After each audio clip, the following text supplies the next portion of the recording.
Ready?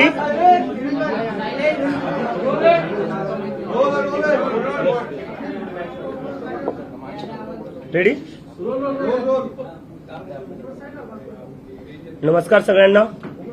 पहिले मराठीमध्ये करू आपण, नंतर हिंदीमध्ये करू. तर 6 जूनला आपण सगळ्यांनी पाहिलं, दिल्लीच्या जंतर मंतरवर हजारो लोक आले होते काँग्रेस जनता पार्टीच्या शांतीपूर्ण आंदोलनासाठी. याच्यावर एक गोष्ट सिद्ध झालेली आहे आता, की या देशाचा जो तरुण आहे, जो युथ आहे, तो आता घाबरणार नाहीये, तो आता मागे सरकणार नाहीये. नीटच्या परीक्षेत आतापर्यंत 6-7 विद्यार्थ्यांनी आत्महत्या केलेली आहे. सीबीएसईचे जे 17 लाख स्टुडंट्स आहेत त्यांचं फ्युचर अफेक्ट झालेलं आहे. एसएससी जीडीचे अजून 16 लाख स्टुडंट्स आहेत, त्यांचं फ्युचर अफेक्ट झालेलं आहे. असं एकंदरीत पाहिलं तर आपण एसएससी जीडी, नीट, सीबीएसई आणि सीयूईटी हे स्टुडंट जर बघायला गेलं तर 1 करोडपेक्षा जास्त स्टुडंट्सचे फ्युचर अफेक्ट झालेलं आहे. तरीही याची जिम्मेदारी घ्यायला कोणी तयार नाहीये. त्यासाठी आम्ही 6 जूनला जंतर मंतरवर आंदोलन केलं होतं आणि आम्ही डिमांड केली आहे की धर्मेंद्र प्रधान यांनी तुरंत रेजिग्नेशन दिलं पाहिजे. कारण की जिम्मेदारी घ्यावं लागलं. देशातले 5-6 स्टुडंट जे उद्या जाऊन डॉक्टर बनले असते, ज्यांनी दुसऱ्यांचे प्राण वाचवले असते, आज त्यांनाच त्यांचा जीव द्यावा लागलाय. कशामुळे? सिस्टमच्या फेलियरमुळे. तर याची जिम्मेदारी कोणीतरी घेतली पाहिजे आणि त्यासाठी आम्ही सांगितलेलं की धर्मेंद्र प्रधान यांनी शनिवारपर्यंत राजीनामा दिला पाहिजे. राजीनामा जर नाही झाला तर आम्ही देशव्यापी आंदोलन सुरू करणार आहे आणि त्याची सुरुवात उद्या पुण्यापासून सुरू होणार आहे. पुण्यात उद्या 4 वाजता आम्ही आमचा शांतीपूर्ण प्रोटेस्ट करणार आहे आणि त्यानंतर आम्ही लखनौ, अमृतसर, जयपूर, बँगलोर इथेही आम्ही प्रोटेस्ट करणार आहे.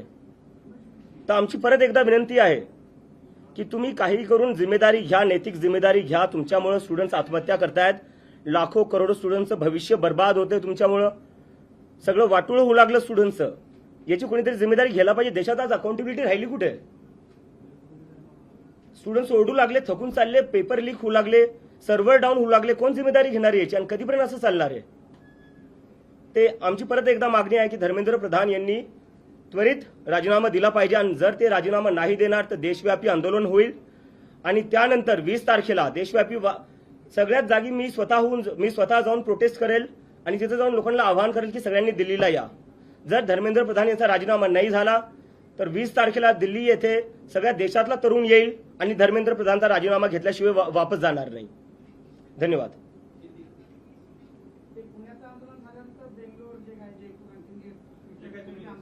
एकदा मी हिंदीत करून देऊ आता बरं. ओके. इतर ठिकाणी तुमचे जे आंदोलन आहेत, आता पुण्यात झाल्यानंतर इतर ठिकाणचं कसं नियोजन आणि हे 20 तारखेचं जे आहे काही इतर शहरामध्ये झाल्यानंतर मग 20 तारखेला दिल्लीत होणार आहे? बरोबर. नाही, आमचं नियोजन चालू आहे. आम्ही जिकडे तिकडे आमच्या टीम्स आहेत, आम्ही कोऑर्डिनेट करतोय आणि पुढच्या काही दिवसात आम्ही तिकडे आंदोलन करणार आहे. आणि तुम्हाला काही कॉन्टॅक्ट आला का केंद्र मंत्र्याकडून किंवा मंत्रालयाकडून कोणाचाही कॉन्टॅक्ट केला आहे? कॉन्टॅक्ट नाही, आम्हाला राजीनामा पाहिजे. कॉन्टॅक्टचं आम्ही काय करणार? नाही.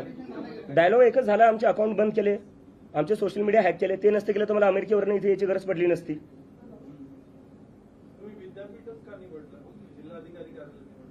विद्यापीठात काय प्रॉब्लेम आहे सर?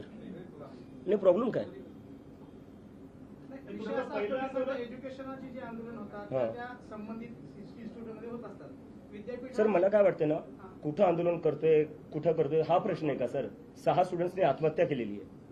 ते सोडून आपण कुठं प्रोटेस्ट करतोय, प्रोटेस्टची जागा कोणती, त्यावर आपण डिस्कशन करतोय. काय अर्थ आहे या सगळ्या गोष्टींना सर? प्लीज म्हणजे मुद्दे आपला जो मुद्दा आहे त्याची सेन्सिटिव्हिटी समजून घ्या सर. नाही, मी समजतोय.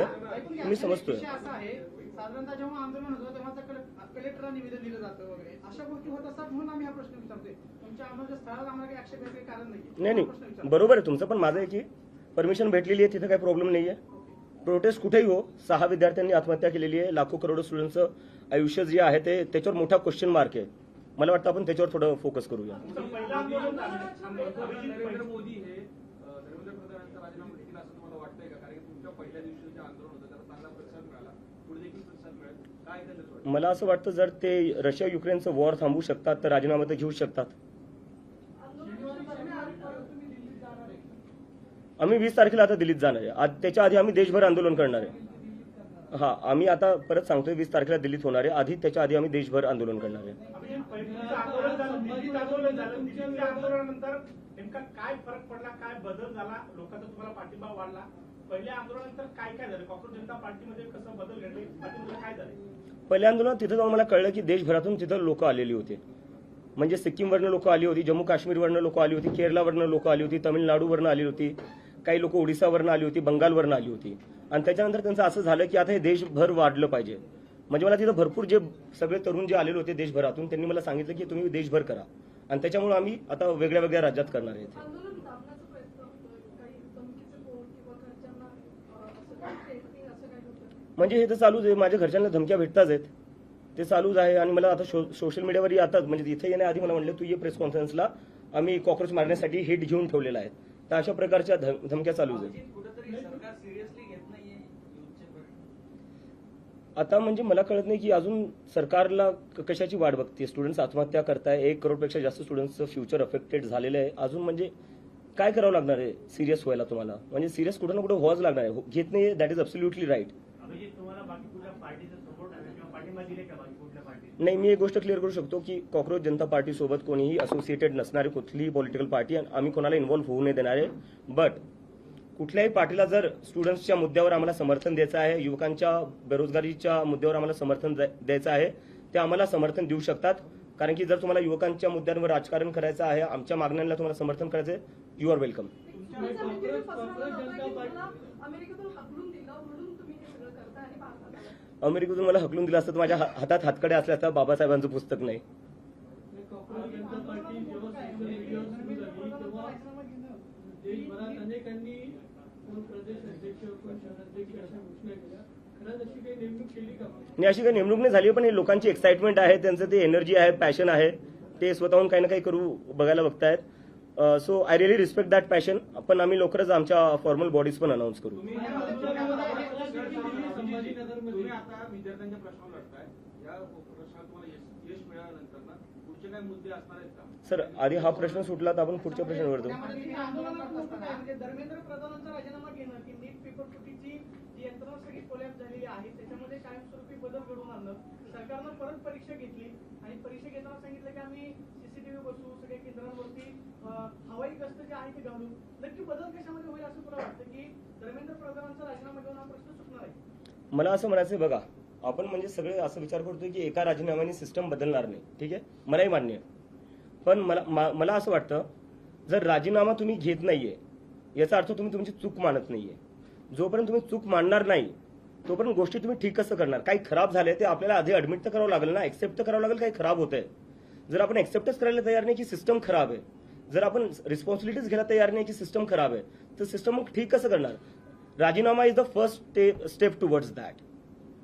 तुमच्या आंदोलनावर असा आरोप होतोय की नॉन आरगी आणि काही आणि त्याची तुलना कुठेतरी अण्णा हजारेंच्या आंदोलनाशी होते. तर त्यावर तुमची काय प्रतिक्रिया आहे? दिल्लीत मी अमेरिकेवरनं आलो, मी तसं स्टेजवर गेलो. म्हणजे तिथं स्टेज इन होता खरं सांगायला गेलं तर. सगळे लोक स्वतःहून आले होते, काय पैसे देऊन आणलेले होते, तुम्ही पाहिलं असेल. मी कुठून काय करणार आहे? मी तर स्वतः एक स्टुडंट होतो अमेरिकेत. तर हे सगळे जे आहे ना, म्हणजे डिस्ट्रॅक्ट करायच्या गोष्टी चालू आहे. मला वाटते जे लोक असे आरोप लावतायत त्यापेक्षा जर तुम्ही खरंच जर स्टुडंट्सचे प्रॉब्लेम सॉल्व्ह केले असते, नीट पेपर फुटी जी झाली त्याच्यावर थोडं लक्ष दिलं असतं, सीबीएसई मध्ये जे झालं त्याच्यावर लक्ष दिलं असतं, तर आम्हाला हे सगळं करायची गरजच पडली नसती. दिल्लीमध्ये आंदोलन करताना तुम्हाला देशातल्या इतर अनेकांनी पाठिंबा दिला, ते तुमच्यासोबत आलेले होते. पुण्यामध्ये आंदोलन करताना असे पुण्यातले कोणते घटक आहेत, कोण व्यक्ती आहेत की तुमच्या आंदोलनाला तुम्हाला सपोर्ट देण्यासाठी आलेले आहेत? आता हे आंदोलनाचं आयोजन करताना तुम्ही कोणासोबत कोऑर्डिनेट करतात, कोणाशी चर्चा करतात? ही मंडळी कोण आहे की जे तुमच्यासोबत पुण्यामध्ये भक्कमपणे उभे राहिले? नाही, पुण्याचे जेवढे काही स्टुडंट्स युनियन्स आहेत ते सगळे एमपीएससीचे असो, पुणे युनिव्हर्सिटीचे असो, ते सगळे आमच्या सपोर्टमध्ये आहे. बाकी आम्ही एक लवकरच प्रेस रिलीजमध्ये बाकी सगळी इन्फॉर्मेशन टाकून देतो. सोशल मीडियाचे फॉलोअर्स आणि आंदोलनात सहभागी होणारे फॉलोअर्स याच्यात काय खूप फरक जाणवतोय? कशामुळे जाणवतोय? सर, नाही, पहिले जेव्हा हे सुरू झालं होतं 15 तारखेला, 15 मेला सुरू झालं होतं कॉक्रोच जनता पार्टी, तेव्हा भरपूर लोक बोलत होते की हे सोशल मीडिया पुरतंच राहणार आहे, जमिनीवर कुणी येणार नाही. आपण 6 जूनला पाहिलं जमिनीवर काय झालं, पूर्ण जंतर मंतर भरलेलं होतं. तर याच्यात कोणी मिसअंडरस्टँडिंगमध्ये राहू नये की हे आंदोलन जमिनीवर चालणार नाही. मला वाटते 6 तारखेला तरुणांनी दाखवून दिलं. आणि आता सगळ्यांच्या माध्यमातून तुमच्या सगळ्यांच्या माध्यमातून मला सगळे जेवढे पेरेंट्स आहे, आई वडील आहेत, त्यांना अपील करायची आहे. मला माहिती तुम्हाला भीती वाटत असेल जेव्हा तुम्ही तुमचे लेकरं राजकारणावर काय बोलत असेल किंवा सरकारला जॉब विचारत असतील. माझ्या आईला भीती वाटती. माझी आई तर म्हणजे मी युएसला जेव्हा 2 वर्ष आधी गेलो होतो तेवढी रडली नव्हती जेवढी मी वापस येताना रडली. आणि ती मला म्हणत होती तू वापस येऊ नको, हे तुला अटक करतील किंवा दुसरं काही करेल, तुझ्यावर हल्ला होईल. पण मी तिला म्हणलं यावं लागेल, कोणाला ना कोणातरी बोलावं लागेल. तर माझे जेवढे आईवडील हे बघताय त्यांना सांगतोय, तुमच्या लेकरांना बोलण्यापासून थांबू नका. जोपर्यंत मी एकटा बोलत राहील तोपर्यंत असू शकतं हे मला एकट्याला आवाज दाबायचा प्रयत्न करतील. पण जेव्हा लाखो करोडो स्टुडंट्स सोबत बोलतील ना, तेव्हा यांची हिंमत होणार नाही कोणाचा आवाज दाबायला. आणि जेलमध्ये जर कोणाला टाकायचं तर मी जेलमध्ये जायला तयार आहे. तुमच्या लेकरांना जेलमध्ये जाऊ नाही देणार, मी त्याची जबाबदारी घेईल. पण तुमच्या लेकरांना तुम्ही बोलण्यापासून थांबू नका.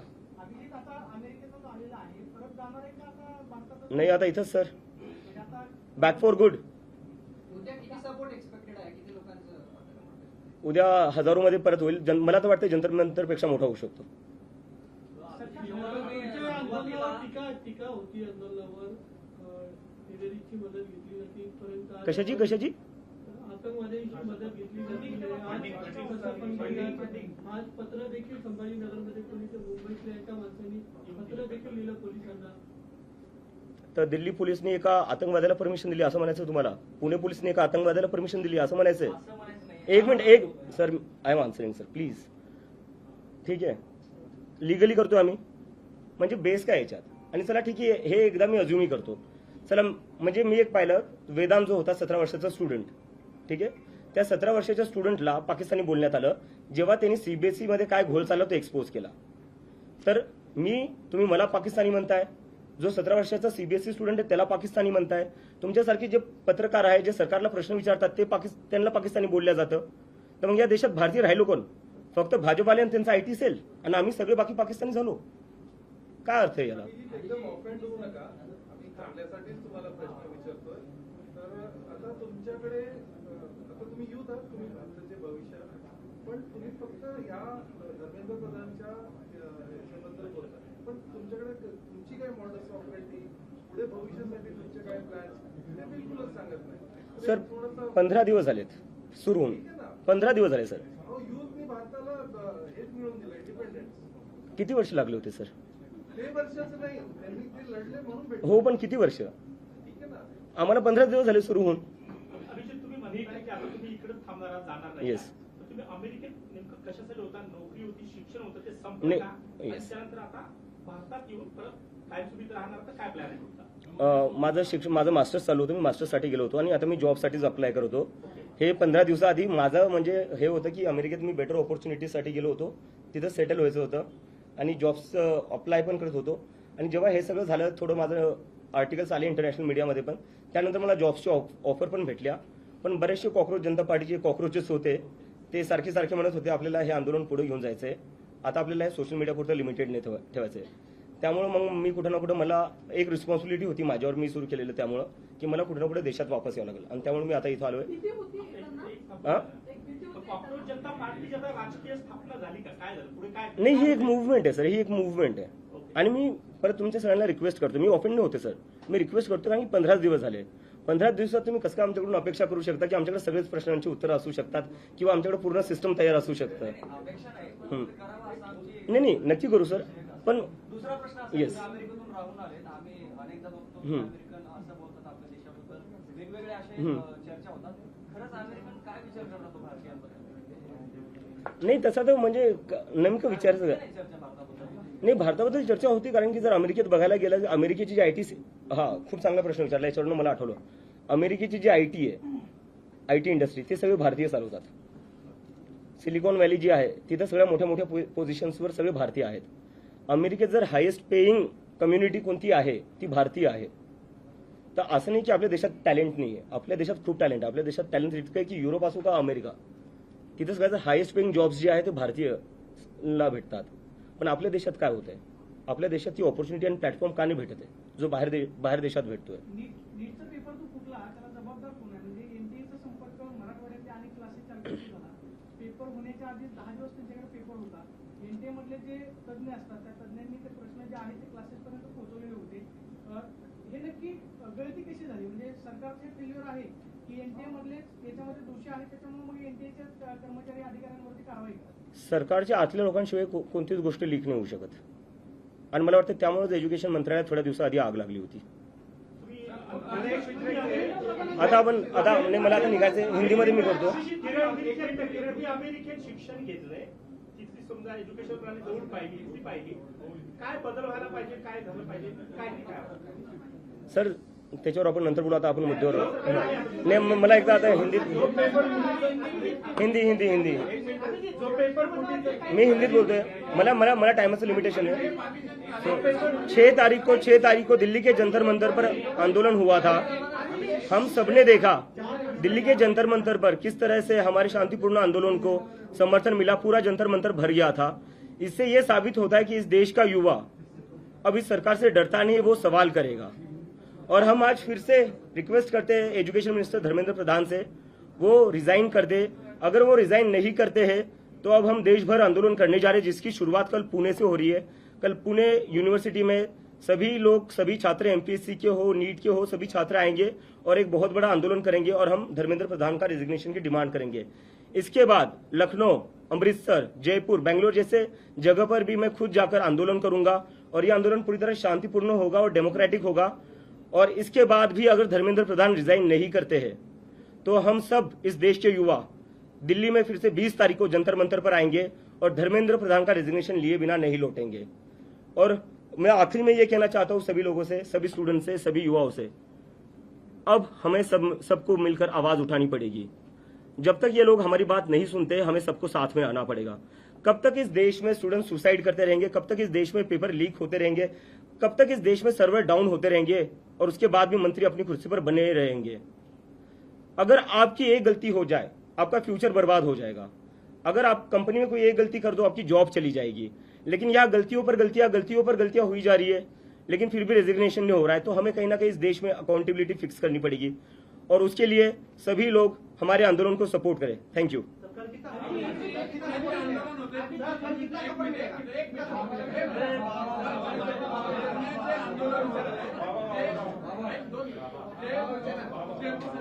मुलं आहेत, आम्हाला माहिती आहे, नेहमी संपर्कात असतात. ते कुठल्या तरी चळवळीशी संबंधित आहेत, कुठल्या तरी विद्यार्थी चळवळ असेल किंवा धार्मिक संघटना असेल किंवा राष्ट्रीय पक्ष असेल किंवा जातीय पक्ष. मग हे ऑर्गॅनिक जनता पार्टी, कॉक्रोच जनता पार्टी कुठं आहे? ही सगळी कुठेतरी संघटनेत काम करणारी मुलं आहेत. ऑर्गॅनिक जनता पार्टी कुठे येणार आहे? हे जनता, हे नागरिक नाही देशाचे. नागरिक आहेत पण कुठेतरी इतर संघटनांशी नाही असू द्या ना सर. तर ते एकरूप कसे होणार? नाही मी तर म्हणतो भाजपचेही लोक आले पाहिजे. भाजपच्या त्यांचेही लेकरं ते नीट आणि सीबीएसई परीक्षा देत असतील ना, त्यांचेही लेकरं सीबीएसई आणि नीटची परीक्षा देत असतील, त्यांनी आलं पाहिजे. आम्ही असं म्हटलं की काही दिवसांपूर्वी शिक्षण मंत्र्यामध्ये विभागाला आग लागलेली होती. सरकारचे लोक याच्यामध्ये सहभागी असल्याशिवाय होणार नाही. म्हणजे ते शिक्षण मंत्र्यांचा सहभाग आहे का नीट पेपर फुटी प्रकरणात? मी अजून किती क्लिअर बोलू यापेक्षा. सीबीआय कडनं तुम्ही काही माहिती घेतली का या तपासाच्या संदर्भात? आणि दुसरी गोष्ट, या तपासामध्ये प्रामुख्याने जी लोक पेपर फुटीत होती ती पुण्यातली सहभागी होती, त्याच्या मागे नेमकं कोणी, याबाबत काही तुम्ही माहिती घेतली का? सीबीआय माझ्यासोबत का बोलेल सर? मला तर वाटतं माझ्यावर सीबीआय रेड होईल. तुम्ही काय त्यांच्याकडे विचारणा केली? नाही. म्हणजे आग लागली कुठे? कारण तुम्ही जी भूमिका मांडताय ज्या आक्रमक पद्धतीने, त्या पद्धतीने विरोधी पक्षाने पण मांडलं पाहिजे. मला वाटतं विरोधी पक्ष मांडतोय, पण मीडियाने आपल्यासोबत हा म्हणजे स्वतःला प्रश्न विचारला पाहिजे, ते दाखवत का नाहीये. तुमचं मांडतो तर त्यांचं काय मांडणार? नाही. तुमचं मांडतो तर त्यांचं मांडणार. असं काय बोलायचं? Next question. Next question. तुम्ही असं काही पत्रव्यवहार वगैरे करत नाही, कम्युनिकेशन करत नाही, फक्त ग्राउंडवरती आंदोलन करताय, असं काही करणार आहे? मेल वगैरे कम्युनिकेशन करणार आहे त्यांच्याबरोबर? कारण तुमच्याकडून एक हात पुढे केल्याशिवाय त्यांच्याकडनं कम्युनिकेशन होणार नाही. सर आंदोलन हा आमचा पहिला स्टेप आहे. ते आहे तुमचा तो अधिकार आहे, पण काही कम्युनिकेशन करणार आहे त्यांच्याबरोबर? सर मला वाटतं त्यांना बातम्या वाचतच असतील ते, बरोबर. एवढे म्हणजे हजारो तरुण जंतर मंतरवर येत आहेत तरी ते ऐकायला तयार नाही. तुम्हाला वाटतं ते माझ्या एका ईमेलवर राजीनामा देतील? आम्ही हा एक उपद्रवी कीटक समजला, रोगराई पसरवणारा कीटक समजला. ते सगळे केळस वाड्या नजरेनं बघितलं तर तुमच्या पार्टीला गांभीर्याने काय का घ्यावं जनतेने? झुरळ कुठं असतात सर? हा, घाणीत, बरोबर. तर मग याचा अर्थ आपलं देशातलं सिस्टम जे आहे ते घाण झाले, त्याच्यामुळे झुरळ बाहेर येत आहेत. कुठं ना कुठं हा प्रश्न पण विचारला गेला पाहिजे. नेक्स्ट. देशाची सिस्टीम आताच खराब झाली का? हा देशाची सिस्टीम आताच खराब झाली का? नाही, आताच खराब नाही झाली आहे. आताच का बाहेर? आता ते ट्रिगर पॉईंट होता, ज्यांनी हे शब्द वापरले आपण त्यांना हा प्रश्न विचारावा. अभिजीत, सुप्रीम कोर्ट के फॉर्मर जज मार्कंडे कांडू ने सीजेपी समर्थकों को छोड़ने को बोला है. तो बोला इसके करो पार्टी ज्वाइन कर. मुझे लगता है देश एक डेमोक्रेटिक कंट्री है, जिसको जो पार्टी शुरू करना चाहता है कर सकता है, उसमें कोई रोक नहीं होनी चाहिए। मतलब आगे जाके आपको कांग्रेस जनता पार्टी कल जंतर मंतर से ज्यादा सपोर्ट होगा। आगे जाके राजनीति में 2029 के लोकसभा चुनाव के पहले कांग्रेस जनता पार्टी देखने को मिलेगी। सर मैं कह रहा हूँ 15 ही दिन हुए हम लोगों को शुरू करके। सर ये सोशल मीडिया तक ही सीमित रहेगा? हाँ? नहीं सोशल मीडिया तक तो सीमित नहीं रहेगा सर, इतना मैं आपको गारंटी है। मूवमेंट है पर कुछ लोग बोल रहे हैं कि सोशल मीडिया का ट्रेंड है जो 15 दिन महीना भर चलता है उसका बंद होता है, इसके ऊपर आप क्या बोलेंगे? 15 दिन हो गए जंतर मंतर पर आ गए हम, ट्रेंड तो कहाँ रहा अब तो जमीन पर आ गए। पार्टी काय आहे याच्यामध्ये वाटलं होतं का की एवढा मोठा रिस्पॉन्स? सर खरं सांगायला गेलं तुम्ही काहीच प्लॅन करून केलं नव्हतं। मी प्ले स्टेशन खेळत होतो जेव्हा मी ते ट्विट केलं होतं, आणि त्याच्यानंतर मी एकदमच पाहिलं की लोकांचा खूप सगळा प्रतिसाद आला, आणि त्याच्यानंतर मी पाहिलं की आता प्रतिसाद आलाय तर एखादं हँडल सुरू करून टाकतो ट्विटरवर किंवा इंस्टाग्रामवर। दुसऱ्या दिवशी मी उठून पाहिलं त्याच्यावर 1 मिलियन फॉलोअर झाले होते। मग कुठं ना कुठं मला असं वाटलं अरे हे काय झालं आता। भीती वाटत होती काय फॉलोअर वाढत होते? नाही भीती नव्हती वाटत, मी समजायचा प्रयत्न करत होती की काय चालू आहे, कशामुळे होतंय असं।